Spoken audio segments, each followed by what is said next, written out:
D'accord. Alors, nous allons essayer de parler sur la personnalité. Nous savons que toutes les personnes qui vivent sur la terre sont créées de manière différente selon la volonté de Dieu.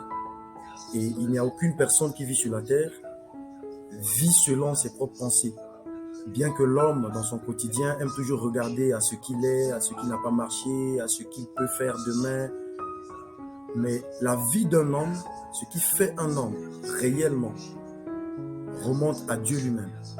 Parce que si Dieu n'intervient pas dans ta vie, tout ce que tu vas vivre ne sera que comparé au cauchemar. Pourquoi je le dis? Nous savons que quand Dieu a créé le monde, il y a tout ce que vous connaissez, qu'on ne peut pas peut-être trop donner les détails. L'homme a chuté, avait perdu sa position. Mais Dieu a accompli le sacrifice de la croix par le biais de Jésus-Christ pour ramener l'homme dans sa position originale. Or, ce que nous avons observé dans le monde, c'est que l'homme aime vivre selon ce qu'il voit tout autour de lui. Si nous vivons avec les comparaisons, nous ne pourrons jamais, je réitère, jamais être vainqueurs. Or, la victoire n'est qu'une exclusivité de ceux-là qui reconnaissent qui ils sont et qui, en tout le temps, tournent les regards vers le Seigneur. Parce que tout homme sur la terre, qui qu'il soit, homme comme femme, a son caractère unique. Et sa touche est très particulière. Et tout le temps qu'il aimerait se comparer à X ou Y, il perd sa vraie valeur.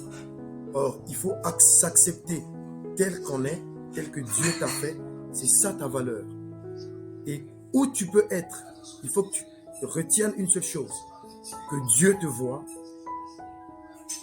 Partout où tu te trouves, il te considère et il t'aime.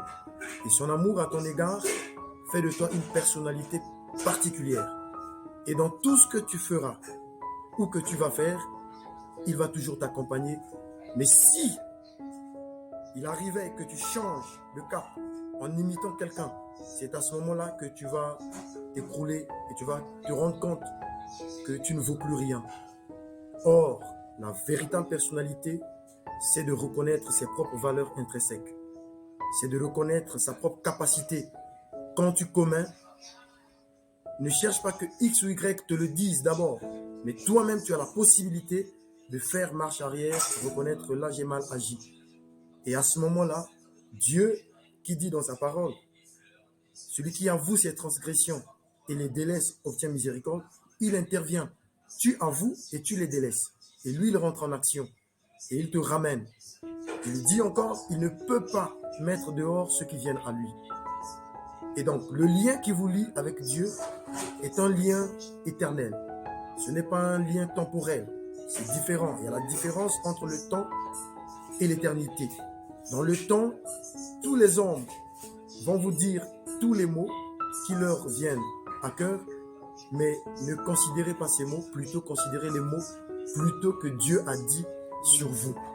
C'est ça qui fera votre personnalité. C'est ça qui fera votre triomphe. C'est ça qui apportera la différence. Si vous voulez évoluer, être une personne émancipée, être une personne libre, vous devez accepter ce que vous êtes, reconnaître cela tel qu'il se doit. Et le monde verra enfin la clarté autour de vous. S'il y a eu un Abraham, il y a eu un Moïse, il faut que toi aussi, tu puisses avoir ton histoire. L'histoire de ces hommes passés nous est relatée à maintes fois.